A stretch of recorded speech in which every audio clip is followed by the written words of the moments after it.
ସ୍ୱାମୀ ସୁଖଟା କହନ୍ତି ଆଲୋ ହେ ହୁଣ୍ଡିଟା ମୋ ବାତ ବଡ ଭଉଣୀ ଏ କୁମାରୀ ପଚାରେ ଭଗିରୀ ବହ ବିବାହ ସୁଖ ଓଡ଼ିଶାରେ ମୋ ସମୁଦ୍ର ଗୋଟେ ଚ୍ୟାନେଲ ଅଛି ଉତ୍କଳୀୟ କଳା ସଂସ୍କୃତି ଏଥିରେ ତ ଲିଭ୍ ଟେଲିକାଷ୍ଟ ଚାଲିଛି ତା ସହିତ ମୋ ସମୁଦ୍ରୀ ପାଲା ବ୍ୟତୀତ ପାଲା ଗାୟକଙ୍କର ପାଲାକୁ ପ୍ରଚାର ପ୍ରସାର କରିବା ଦିଗରେ ଅଗ୍ରସର ଯୋଉ ଭୂମିକା ନେଉଛନ୍ତି ଅନେକ ପାଲା ଗାୟକ ମାନଙ୍କର ଭବିଷ୍ୟତକୁ ଉଜ୍ଜଳ କରିବାର ଯୋଉ ପ୍ରୟାସ ଜାରି ରଖିଛନ୍ତି ଆପଣମାନେ ୟୁକେଏସ୍ ଟିଭିର ଚ୍ୟାନେଲକୁ ବାରମ୍ବାର ଦେଖନ୍ତୁ ଅନେକ ଗାୟକ ମାନଙ୍କର ବିଷୟରେ ଆପଣ ପରିଚିତ ହେଇପାରିବେ ଜୟ ଜଗନ୍ନାଥ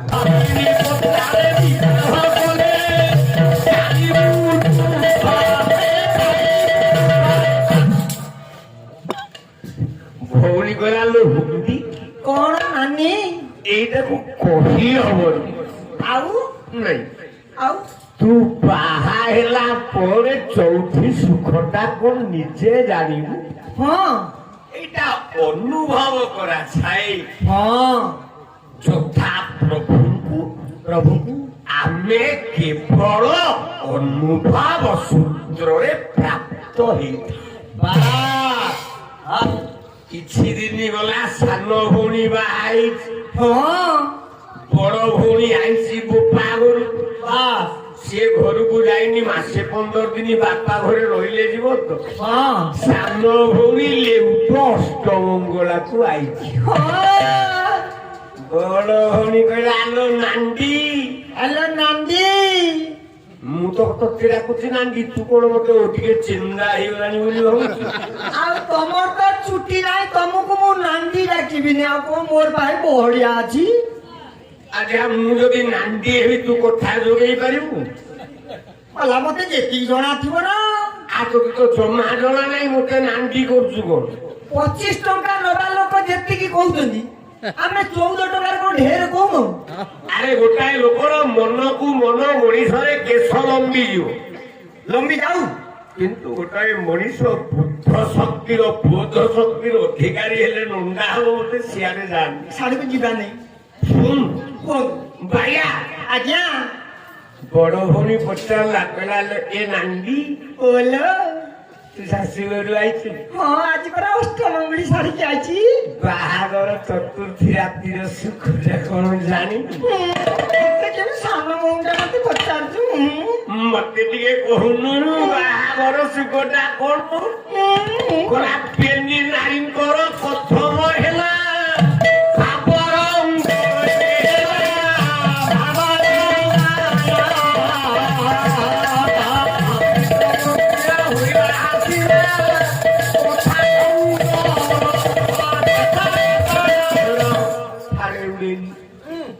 ସଜନ ବର୍ଗେ ଏ ଦି ଭଉଣୀଙ୍କର କଥା ଭାବର ହେଲା ମଣିଷକୁ କି ଗୋଟିଏ ଅନୁଭବକୁ ଗୋଟିଏ ଏଇଥିପାଇଁ ଅଭିରାମ ପରମହଂସ କହିଲେ ଅନୁଭବକୁ ସତ୍ୟ କହି କହି ଅଭିରାମ ଭାଇ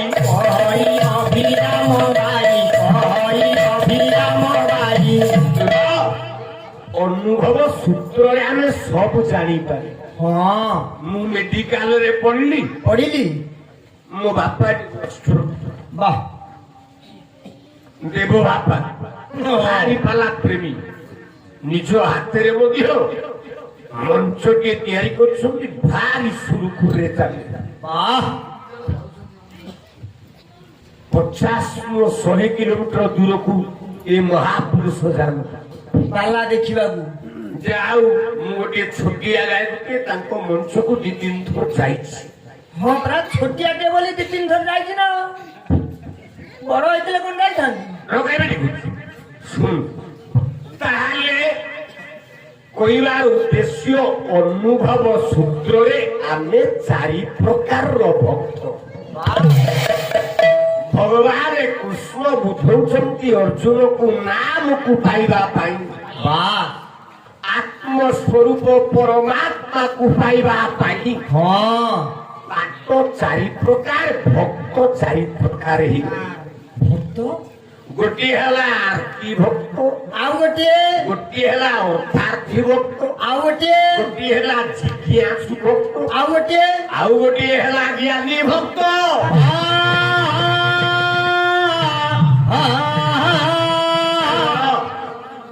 ତାହେଲେ ଚାରି ଭକ୍ତ କୃଷ୍ଣ ଅର୍ଜୁନକୁ କହୁଛନ୍ତି। କଣ ବୁଝଉଛନ୍ତି? ବୋଲେ ଆରତି ଭକ୍ତ କାହାକୁ କହିବା କହିବା ନା ଆର୍ତ୍ତର ସମୟରେ, ହଁ ବିପଦର ସମୟରେ, ବା ଦୁଃଖର ସମୟରେ ହଁ ଯିଏ ଆର୍ତ୍ତରେ ବା ନିଜକୁ ଭଗବାନଙ୍କୁ ସମର୍ପଣ କରିଦିଏ, ଓହୋ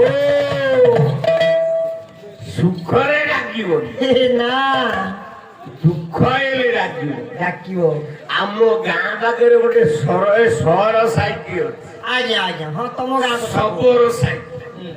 ସେ ସଦାବେଳେ ଭଗବାନଙ୍କୁ ମୁଣ୍ଡିଆ ମାରୁଛନ୍ତି ଆରତିରେ, ପ୍ରଭୁ କେମିତି ଇଲେକ୍ସନ ଟାଇମଟା ପଳେଇ ଆସେ। କାହିଁକି କାହିଁକି କାହିଁକି କାହିଁକି? ମାଛ ଏଇଠି ଆସିବ ସରପଞ୍ଚ ଇଲେକ୍ସନ, ହଁ ମାଛ ବାଟି ଦଉ 2000, ଏବେ ଗେଣ୍ଡା ବାଟି ଦଉ 2000, 2000 ଖୋଲା ବହି ଦଉ 2000, 2000 ଛତା ଚିହ୍ନ ଦଉ 2000, ବାସ୍ କଲମ ଚିହ୍ନ ଦଉ 2000। ବାସ୍ ଗଲା 6 ମାସେ 8 ମାସର ରୋଜଗାର ହେଇଗଲା, ଆଉ କୁଆଡେ କାମକୁ ଯିବେନି, ବା ବଢିଆ ଲୋକଟି। ଆଉ କାମକୁ ଯିବେନି। ନା ଅର୍ଥ କଣ ସଦାବେଳେ ଆତ୍ମରେ ଦୁଃଖରେ ଡାକୁଛନ୍ତି, ପ୍ରଭୁ ପ୍ରଭୁ ମତେ ରକ୍ଷ୍ୟ ନିରାଶ୍ରୟ ମାମ ଜଗଦୀଶ ରକ୍ଷ। ରକ୍ଷ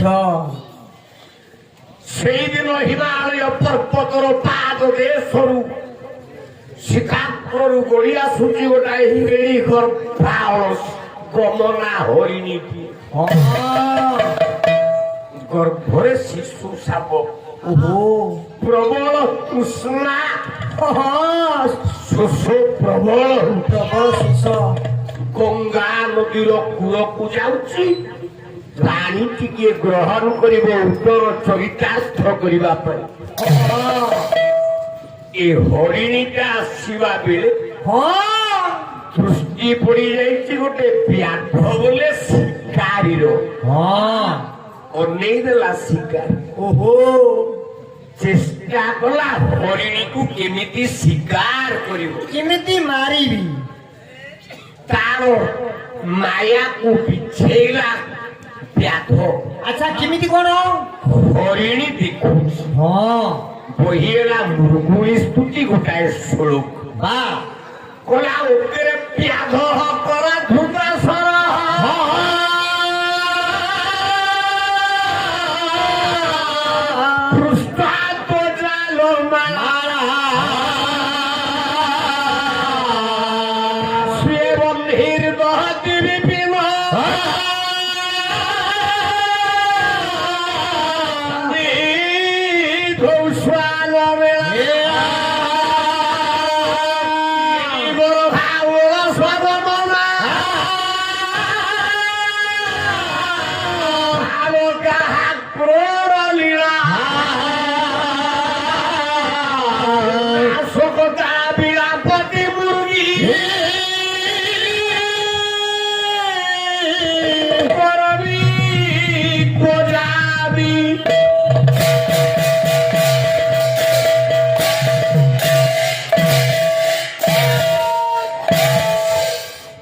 କବି କହିଲେ ହରିଣୀ ଦେଖୁଛି, କଣ ଦେଖୁଛି ହରିଣୀ? ଚାରି ପାର୍ଶ୍ୱରେ ହଁ ତାର ଯିବା ବାଟଟା ଅବରୋଧ ହେଇଯାଇଛି। କେମିତି କଣ? ଶିକାରୀ ଶିକାର କରିବା ପାଇଁ ହଁ ଗୋଟିଏ ଦିଗରେ ହଁ ଧନୁରେ ତୀର ସଂଲଗ୍ନ କରି ହରିଣୀ ଆଡେ ଅନେଇଛି। ଚାହିଁଛି ଚାହିଁଛି। କାଳେ ଶିକାରୀ ଦିଗକୁ ନ ଆସି ଆଉ ଗୋଟେ ଦିଗରେ ଯିବ, ଅପର ଦିଗରେ ପଳେଇବ। ଅରଣ୍ୟର ବୃକ୍ଷ ତଳର ଶୁଖିଲା ପତ୍ର ହଁ ପର୍ବତ ଭଳିଆ ଗଦେଇ ଦେଇ ନିଆଁ ଲଗେଇ ଦେଇଛି। ଗଲେ ପୋଡି ହେଇକି ମରିଯିବ। ମରିବ ତା ଭିତରେ। କାଳେ ଏ ଦିଗରେ ନ ଯାଇ ଅପର ଦିଗରେ ଦିଗରେ ଯିବ। ହଁ ସେ ଦିଗକୁ ଅବରୋଧ କରିବା ପାଇଁ ଜାଲକୁ ଖଞ୍ଜି ଦେଇଛି। ବିଛେଇ ଦେଇଛି। ଚାରି ଦିଗରୁ ତିନି ଦିଗ ଗଲା କାଳେ ଅନ୍ୟ ଦିଗ ପରିବର୍ତ୍ତନ କରିବ। ପାଗେଡ଼ା କୁକୁରକୁ ଜଗେଇ ଦେଇଛି। ବାବା ଜାଲେରେ ପଡ଼ିଲେ ଜାଲେରେ ଛନ୍ଦି ହେଇକି ମରିବ। ମରିବ। କୁକୁର ଦିଗରେ ଗଲେ କୁକୁର ନାଦ, କାମୁଡି ମାରିବ। ଅଗ୍ନି ଦିଗରେ ଗଲେ ନିଆଁ ପୋଡ଼ିଦବ। ପୋଡ଼ି ହେଇ ମରିବ। ଶିକାରୀ ପାଖକୁ ଆସିଲେ ଧନୁ ତୀରରେ ମାରିବ। ମରିବ। ଶିକାରୀ ବିଚାର କଲା ପ୍ରଭୁ ହଁ। नो मन्त्रं जानतं तदपि नो। ଓହୋ ମୁଁ ମନ୍ତ୍ର ଜାଣିନି, ନା ଯନ୍ତ୍ର ଜାଣିନି, ନା। ମୁଁ ରାଧାର ପ୍ରତୀକ। ଓହୋ ତୁମେ କୃଷ୍ଣର ପ୍ରତୀକ ହେ ପରମ ପ୍ରଭୁ। ମୁଁ ହଉଛି ଗୋଟେ କୁମୁଦିନୀ, ତମେ ହେଉଛ ମୋ ଚନ୍ଦ୍ର। ପ୍ରଭୁ କୁମୁଦିନୀକୁ ଆକର୍ଷଣ କରିବା ଚନ୍ଦ୍ରର ଧର୍ମ। ଆକର୍ଷଣୟତି କୃଷ୍ଣ। ତମେ ସବୁ ଜୀବନ ହୃଦୟକୁ ଆକର୍ଷଣ କରୁଛ ବୋଲି କୃଷ୍ଣ। ତେଣୁ ଚନ୍ଦ୍ର ଗୋଟିଏ କୁମୁଦ ଜୀବ ହେଲେ ଅନେକ। ତମେ ହୁଏତ ଗୋଟାଏ କଇଁ ଫୁଲକୁ ଛାଡ଼ି ଆଉ ଗୋଟେ କଇଁ ଫୁଲକୁ ଆକର୍ଷଣ କରିପାର, କିନ୍ତୁ କୁମୁଦିନୀ ଚନ୍ଦ୍ର ବିନା ପ୍ରସ୍ଫୁଟିତ ହେଇପାରିବନି। ହେଇପାରିବନି। ଦର୍ଶନ ଗୋଟାଏ ପୁରୁଷ ଚାହିଁଲେ ଏକାଧିକ ବାର ବିବାହ କରିପାରେ। କରିପାରିବ। ହଁ। তো স্ত্রীটা মনে করো মরিগলা, কাই ମୋ ସ୍ତ୍ରୀ କାଇଁ ମରିବ? କାଇଁ ତମ ସ୍ତ୍ରୀ ମରୁନାହିଁ? ମୂର୍ଖଙ୍କ ବିଚାର। ମୁଁ ତତେ ଖାଇବାକୁ ଦଉଛି, ମତେ କହୁଛି ତମ ସ୍ତ୍ରୀ ମରିଯାଉ। ଆଉ ଏତେ ବଡ ସଭାରେ ମୋ ସ୍ତ୍ରୀ କହୁଛ ମରିଯାଉ? ଆରେ ମନେ କର, ଓ ମନେ କର। ତୋ ସ୍ତ୍ରୀ ମରିଗଲେ ତୋ ସଂସାର ରଥକୁ ଚଳେଇବା ପାଇଁ ହଁ ତୁ ଆଉ ଗୋଟିଏ ସ୍ତ୍ରୀ ଗ୍ରହଣ କରୁ। ଆମର ବଡି ଅଛି, ଷ୍ଟିଲ ବଡି। ଆଉ ତୋ ବଡି ମାନିବାକୁ ପଡିବ। ଏ ଶୁଣ, ଆଜ୍ଞା ମେଡିକାଲରେ ପଡିଥିଲି, ଆଜ୍ଞା ଯେତେବେଳେ ବାହାରି ଚାରିଆଡେ ପ୍ରଚାର ହେଲା ନୃସିଂହଟା ମରିଯାଇଛି। ମରିଯାଇଛି। ପ୍ରଭୁ ପୁଣି ଓଡ଼ିଶାର ଲକ୍ଷ ଲକ୍ଷ ଲୋକମାନଙ୍କର ଦୀପ ଜଳା ବାସ୍। ହରିବୋଲ ହୁଳହୁଳିରେ ମୁଁ ପୁନର୍ଜନ୍ମ ପାଇଲି। ହଁ କିନ୍ତୁ ଲୋକମାନେ ଯାହା କହିଲେ ନୃସିଂହଟା ମରିଯାଇଛି ଠିକ, ଠିକ। ସେ ନୃସିଂହଟା ଆଉ ନାହିଁ। ନାଇଁ, ଗୋଟିଏ ନୂଆ ନୃସିଂହତାର ଉତ୍ପତ୍ତି। ପୁଣି ଶାଗୁଣା ଲେଉଟିଛି। ପାଟି କର ନା। ମନେ କର ତୁ ମରିଗଲୁ, ମୁଁ ମରିଗଲି। ଆଜ୍ଞା ତୋ ସ୍ତ୍ରୀ ଆଉ ଗୋଟେ ବାହା ହେଇପାରିବ କି? ହଉ ଆପଣ ଏଠି ଥାଆନ୍ତୁ, ମୁଁ ଯାଉଛି ଆସେ। କୁଆଡେ ଯିବୁ? ଘରକୁ ଯିବି। ନାଇଁ ଆଉ ନାଇଁ, ତାକୁ ପଚାରିକି ଆସିବି। ତୋ ସ୍ତ୍ରୀ ବାହୁଲି ବାହୁଲି କାନ୍ଦିବ। ମୁହିଁ ସି ତୁମେ ଶଶୀ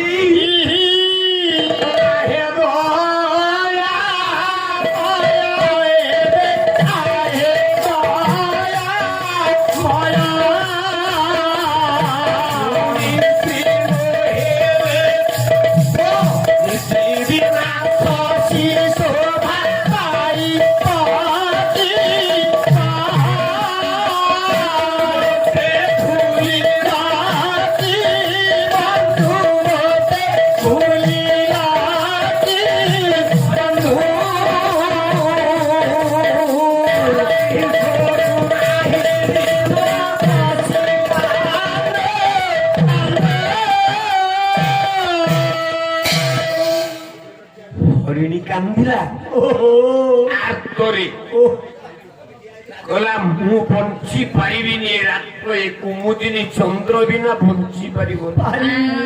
ଆଉ ଗୋଟିଏ ପଦ ଛାନ୍ଦ ଗାଉଛି।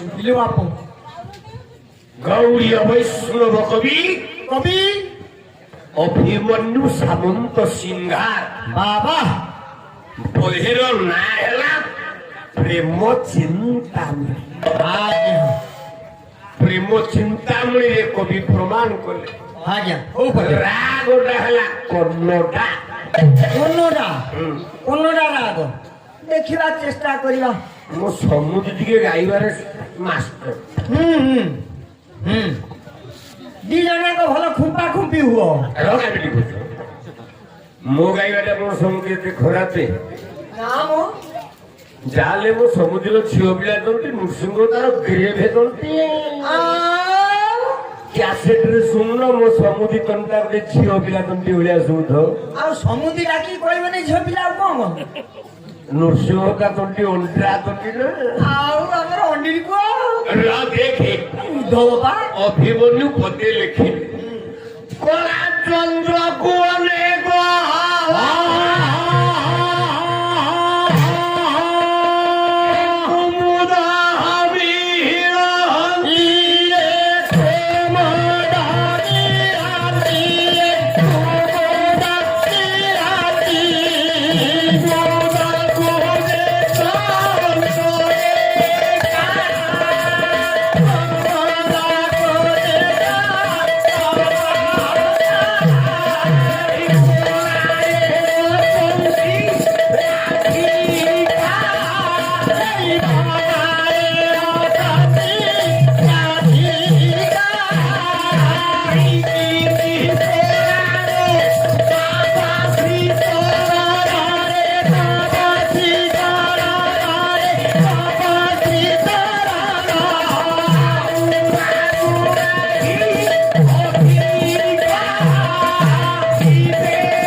ଏତିକିରେ ଡାଲା ବାଜିଲାଣି କହୁଛୁ ମୁଁ 1600 ନେବି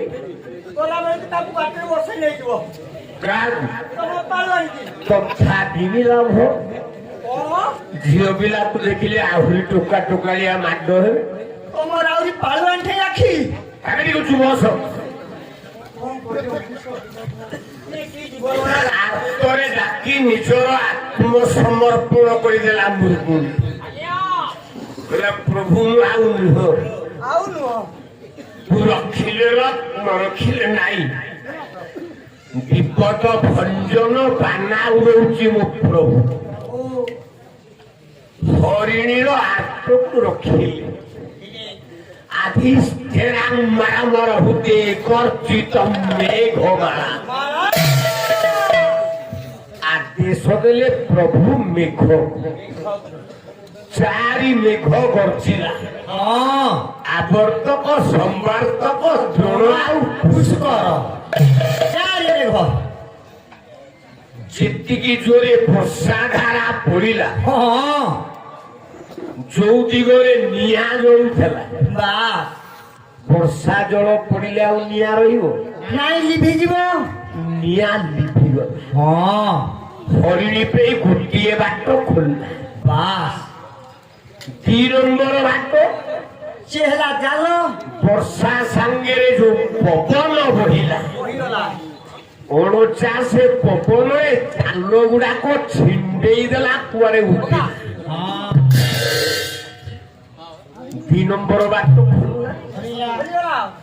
3 ନମ୍ବର ବାଟ କୁକୁର ବର୍ଷା ସମୟରେ ଯୋଉ ବଜ୍ରପାତ ଘଟଘଟି ମାରିଲା ପଚେଇ ଦେଲା କୁକୁରକୁ ଗୋଟାଏ ଘଟଘଟିରେ କୁକୁର ସଫା।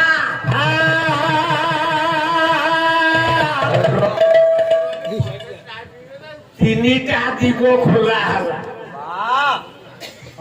4 ନମ୍ବର ଦିଗରେ ଏତେ ଜୋର ବର୍ଷା ହଉଛି ବିଲ ଭିତରେ ପାଣି ପଶି ଯାଇଛି। ଗର୍ତ୍ତ ଭିତରେ ପାଣି ପଶିଛି। ଗୋଟାଏ ଗୋଖର ନାଗଟେ ବାହାରି ଆସିଛି। ସେଇ ବିଳ ବୋଲେ ଗାତ ପାଖରେ ଠିଆ ହେଇଛି ଶିକାରୀ। ଇଏ ଗୋଖର ନାଗଟା ବିଚାର କଲା ବେଇମାନ ଶିକାରୀ ମୋ ଆଶ୍ରୟକୁ ଭାଙ୍ଗିଛି ପାଣି ପୁରେଇଛି ବୋଲି ଦଂଶନ ବୋଲେ ଚୋଟ ମାରିଲା।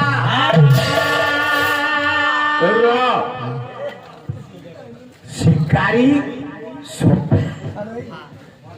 ସାଧୁ ସାଧୁ ଏ ମନ୍ଦ ମନ୍ଦମ ଚଳତି ହରିଣୀ ସାଧୁ ସାଧୁ ବିଧାତା।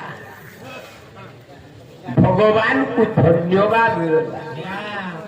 ଇଏ ହେଲା ଆରତୀ ଭକ୍ତ। ଆଜି ଗୋଟିଏ ଅର୍ଥାତୀ ଭକ୍ତ ବିଷୟରେ ମୁଁ ଟିକେ ପୁଙ୍ଖାନୁପୁଙ୍ଖ ଆଲୋଚନା କରିବି। କବି କହିଲେ କଳାରେ ଯାହାଙ୍କ ଲେଖରେ ଲେଖା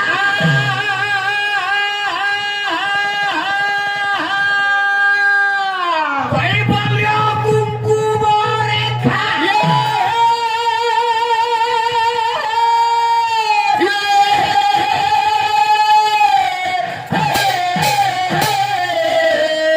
অঙ্কিত করিছি কেতে ছবি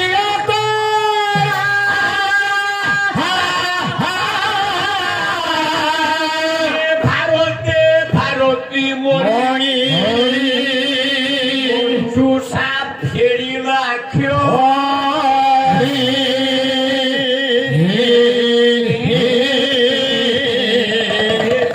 সৌরভে খেলি যায় দিবান্ত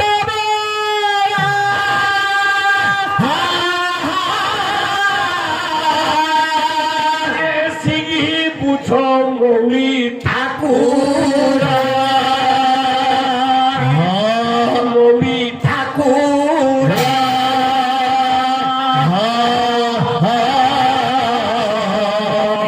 করে নতন করি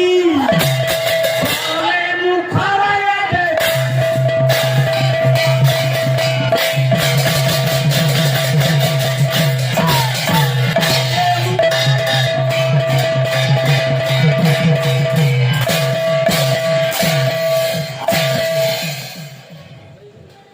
ଆଜି ଅର୍ଥାତ୍ ଭକ୍ତ ବିଷୟରେ ପଦୁଟି ଆଲୋଚନା।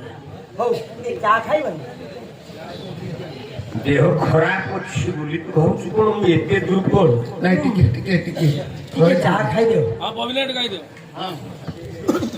ଆରେ ପ୍ରତିଦିନ ହେଲେ ନୃସିଂହତା ନିଜେ ନିଜକୁ ଭୁଲିଯାଏ। ଏ ଶରୀରରେ ରକ୍ତ ବିନ୍ଦୁଏ ଥିଲା ପର୍ଯ୍ୟନ୍ତ ମୁଁ ନାରାୟଣ ଶିବ। ଶ୍ରୋତା ମାନେ ହେଲେ ମୋ ଭଗବାନ। ମଞ୍ଚ ଉପରୁ ଯଦି ଗୋଟିଏ ଶ୍ରୋତା ଉଠିଯାଏ ନୃସିଂହତା ଦେହରୁ ଗୋଟାଏ ବିନ୍ଦୁ ରକ୍ତ ଶୁଖିଯାଏ। ହଁ ମୁଁ ବଞ୍ଚିଛି ଶ୍ରୋତାଙ୍କ ପାଇଁ। এই লক্ষ লক্ষ শ্রোতাঙ্ক যোগ নৃসিংহতা চমপুরু ফেরিছি। বঞ্চিছি মানে দেব বাপা ওড়িশারে আউ পরস্তে লুহা মহি বুলেইবিনি কি? ও বিচরা যাউଥିଲେ পুଣି লেউটি আইলে বড় হইরাণ করিবে জানো। আসু কো গায়ক ଅଛି ওড়িশার অন্ড্রিপু। হেই ନନା ବଇଛନ୍ତି ଆଗରେ। ମୁଁ ସମୁଦି ଆମେ ଭାତ ବାଲା ହେଲା ବେଳେ ସଦାବେଳେ କହେ ମୋ ସମୁଦି ଯିବୁ ସମୁଦି ଆଣିବାକୁ ଗାୟକ। ତୁ କଣ ଜାଣିବୁ ଏ ବିଷୟରେ? କବି କହିଲେ ଯାହାଙ୍କ ଲେଖନି ଲେଖା ଲେଖା ପିଲେ କାହାଙ୍କ ଲେଖନି ଲେଖା କାହାର ଲେଖନି ନା କୈବଲ୍ୟ କୁଙ୍କୁମ ରେଖା। କୈବଲ୍ୟ ବୋଲେ ଅମୃତ ବାବା କୈବଲ୍ୟ ବୋଲେ ମହାପ୍ରସାଦ କୈବଲ୍ୟ ବୋଲେ ମୁକ୍ତିର ସୂଚନା। ବାବା ଯାହାଙ୍କର ଲେଖନୀକୁ ବା ଯାହାଙ୍କର ଲେଖା ଆମେ ଥରେ ମାତ୍ର ଚିନ୍ତା କଲେ ଆମେ ମୁକ୍ତିର ବାଟ ପାଇବା, ଅମୃତ ପାନ କରିବା। ସିଏ ହେଲେ କିଏ?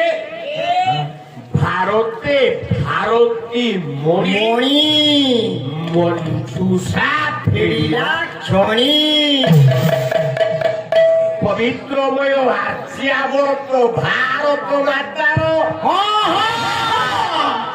ଭାରତୀ ବୋଲେ ମା ସରସ୍ୱତୀଙ୍କର ମଞ୍ଜୁଷା ବୋଲେ ପେଇକି ଖୋଲିଦେବି। যা সৌরভে খেলি যায় দিগন্ত যে মহাপ্রভুঙ্কর দিগন্ত প্রসারী সৌরভ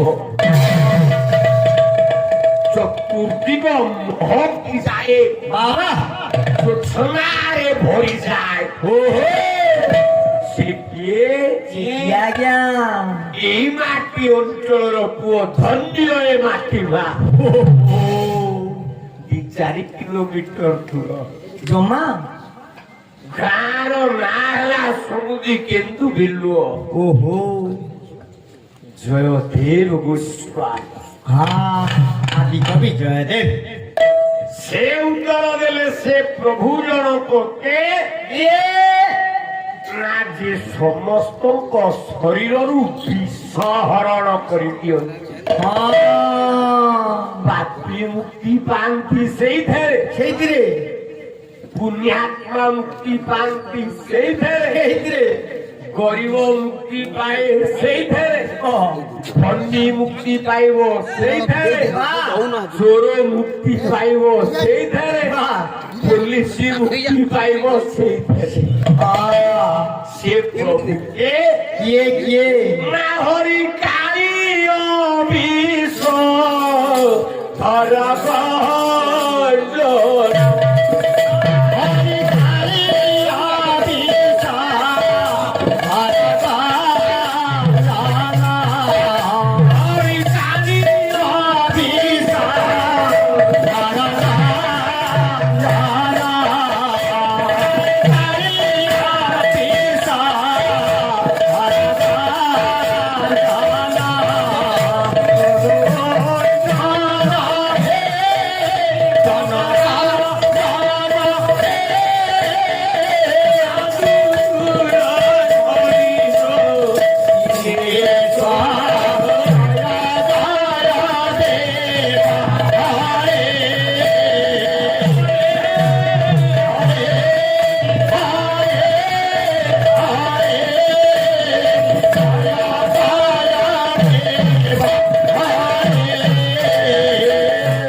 ସମସ୍ତଙ୍କର ବିଷକୁ ଯେ ହରଣ କରନ୍ତି। ବାବା ସେ କିଏ ନା ଶିଖି ପୁଛ ମୌଳି ଠାକୁର ଯିଏ ମସ୍ତକରେ ଶିଖି ବୋଲେ ମୟୂର ଚନ୍ଦ୍ରିକା ବନ୍ଧନ କରନ୍ତି। ଓହୋ এবং ভূত ভগবান কৃষ্ণ। জয় জগন্নাথ। ଖୋର୍ଦ୍ଧା ଜିଲ୍ଲା ଆମ କାକଳଦ୍ରପୁର ପାଳା ଅନୁଷ୍ଠାନରେ ଖୁବ୍ କମ ସମୟ ପାଇଁ ସମୁଦିଙ୍କର ଟେଲିଫୋନରେ ଯୋଗାଯୋଗରେ ମୁଁ ଟିକେ ଅଶୌଚରେ ଅଛି ଯେହେତୁ ମୋର ଗୋଟେ କାଲି ପୁତୁରା ବୋହୂର ପୁଅଟିଏ ହେଲା ମୁଁ ଡିବୁରି ପାଲାରୁ ପଳେଇ ଆସିଲି। ଆଉ ଏ ବର୍ଷ ତ ଆମେ ଏବେ ହୁଏତ ନିକଟରେ 4ଟି ଅନୁଷ୍ଠାନ 5 ରାତିଆ ଗାଇକି ଆସିଲୁ।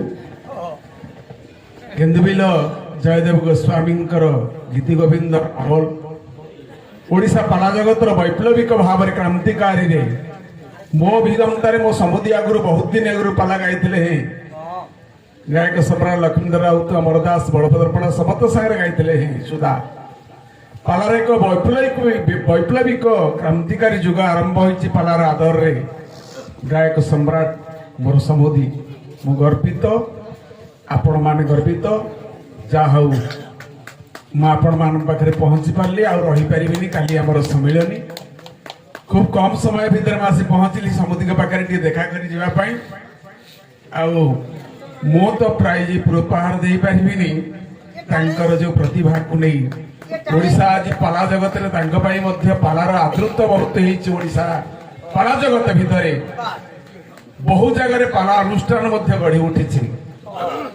ଯେତେ ପୂର୍ଣ୍ଣଚନ୍ଦ୍ର ଭାଷା ସାହିତ୍ୟ କୋଷ ଓଡ଼ିଆ ଅଭିଧାନ ଭାଷା ସାହିତ୍ୟର ପ୍ରଶଂସା ପତ୍ର ଆମ ପାଖରେ ନାହିଁ ତେଣୁ ମୁଁ ଖୁବ କମ ସମୟରେ ଆପଣମାନଙ୍କ ସମୟ ନଷ୍ଟ ନ କରି ମୋ ତରଫରୁ ଉତ୍କଳୀୟ କଳା ସଂସ୍କୃତି ଚ୍ୟାନେଲ ତରଫରୁ 500ଟି କ୍ଷୁଦ୍ର ଭାରତୀୟ ମୁଦ୍ରା ଦେଇ ମୋ ସମୁଦିକି ଉପହାର କରୁଛି। ଜୟ ଜଗନ୍ନାଥ। ମୁଁ ସହଯୋଗ ରହିପାରିବିନି କାଲି ସମ୍ମିଳନୀ ଅଳ୍ପ ସମୟ ପାଇଁ ଦେଖା କରିବାକୁ ଆସିଥିଲି। ଜୟ ଜଗନ୍ନାଥ। ପରସେଣ୍ଟ କମିଗଲା ଆଜ୍ଞା 1000 ଟଙ୍କା ହେଲାନି ଆଉ ଆରେ କେବଳ ପାଲାର ବୈପ୍ଳବିକ ଗତିର ପରିବର୍ତ୍ତନ ହେଲେ ଚଳିବନି। ସାନ ପୁଅ ସାନ ଭାଇ ଆମର ମାନସ୍ମୃତି ବସୁଛି ସଂଘୀୟ ଚେତନା ସଂଘୀୟ ଭାବନାରେ ବି ପରିବର୍ତ୍ତନ ହେବାର ଆବଶ୍ୟକତା ପଡ଼ିଲାଣି। ସଂଘୀୟ ଚେତନା ଆମ ସଂଘ ମଧ୍ୟ ଦୃଢ ହବା ଦରକାର। ମୋର ଦାଢି ହେଇଗଲାଣି ପରଦିନ ପଳେଇ ଆଇଲି ଛୁଟିକିଆ ପାଲାରେ। ତେଣୁ ଐକ୍ୟ ଭାବରେ ସମସ୍ତଙ୍କୁ ଆଖି ଆଗରେ ରଖି ଯଦି ଚଲେଇବାକୁ ହୁଏ ହଁ ତାହେଲେ କଣ କରିବା ଆମେ ସମସ୍ତେ ଏକତ୍ରିତ ଏକ ମନ ଏକ ପ୍ରାଣ ହବା ଦରକାର ଦରକାର।